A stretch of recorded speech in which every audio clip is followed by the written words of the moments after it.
So guys one more champions league match day and होता है बहुत ही धमाकेदार तरीके से।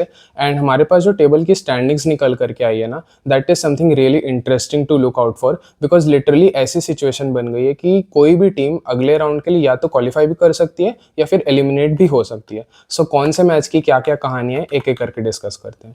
Starting of from Galatasaray versus Atletico Madrid, this match actually ended in a 1-1 draw. Atletico Madrid की start तो काफ़ी अच्छी थी, that with in the 5 minutes of the game they were in the lead. लेकिन जैसे जैसे गेम आगे बढ़ा, गैलाटासराय ने और प्रेस करना स्टार्ट किया एंड वहीं पे मार्कोस योरेंटे से एक गलती होती है and he scores an own goal. Karabakh have defeated Frankfurt by 3 goals to 2 and they are still very much alive in the Champions League. यहीं पर अगर अपन फ्रैंकफर्ट की बात करें तो they are officially done and out for the competition. Slavia Praha versus Barcelona was a game that was very much interesting. In the first half, Slavia took the lead 2 times and दोनों ही बार Fermin Lopez was the man who brought his team back into the game.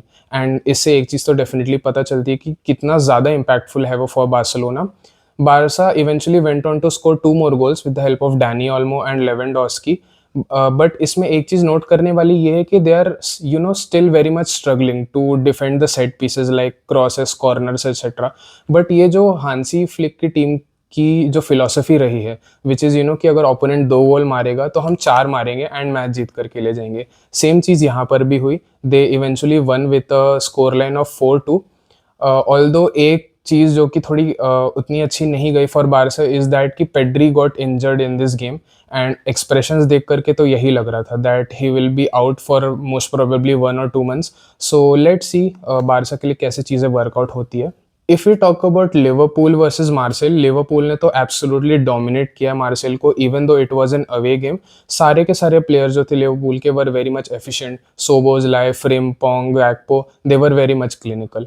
Although एक issue Liverpool के लिए ये है कि although उनकी champions league में performance तो बहुत अच्छी होगी, लेकिन still in the Premier League the way they are playing according to a lot of fans it is not up to the mark. बहुत सारे परसेंटेज ऑफ फैंस यही चाह रहे हैं कि स्लॉट क्लब को छोड़ करके चले जाएं। एंड आई थिंक ये वाली जो विन उनकी आई है against Marcel in the Champions league, it will sort of act as a buffer time for Slot to sort the things out in the club.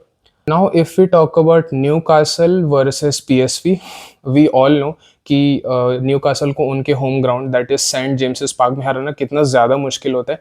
And इस गेम में भी वही चीज़ हुई, they won with a scoreline of 3-0 and they absolutely dominated PSV।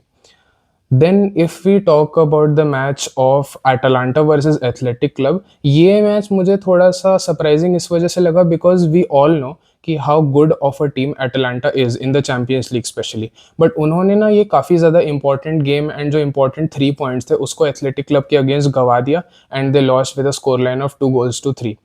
Chelsea versus Paphos वाला game काफ़ी ज़्यादा अजीब था because despite delivering infinite number of crosses, उनके जो स्ट्राइकर्स हैं ना वो कैपिटलाइज ही नहीं कर पा रहे थे चांस को। However at the end Caicedo का एक हेडर आता है and I think it was enough for Chelsea to win the game against Pafos. लेकिन अगर हम चेल्सी के कैलिबर और उनके स्किल के हिसाब से बात करें तो they could have played a little bit better.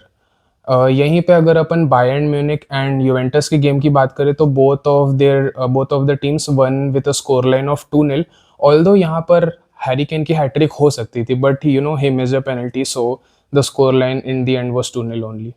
Now अगर अपन टेबल पे एक बार नज़र डालें ना तो ऊपर की जो 3 टीम्स आती हैं which is Arsenal, Bayern Munich and Real Madrid, इन तीनों का तो मोस्ट प्रोबेबली कंफर्म है ही कि they will be qualifying in the top 8।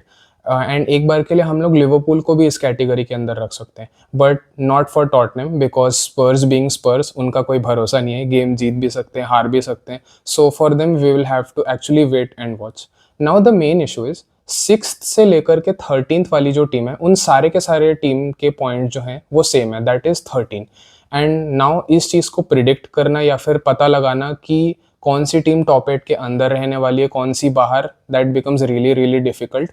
And in fact as of now in top 8 teams में से 5 टीम तो एक्चुअली प्रीमियर लीग की ही हैं। सो ऐसा हो सकता है कि after the last match day यही 5 प्रीमियर लीग टीम्स बरकरार रहें इन द टॉप 8, या फिर ऐसा भी हो सकता है कि कुछ प्रीमियर लीग टीम्स बाहर हो जाएं एंड जो हमारे रिमेनिंग स्पेनिश जाइंट्स हैं which is Atletico Madrid and Barca वो टॉप 8 की कैटेगरी में आ जाएं। सो अगेन उसके लिए भी हमें देखना पड़ेगा कि क्या होता है।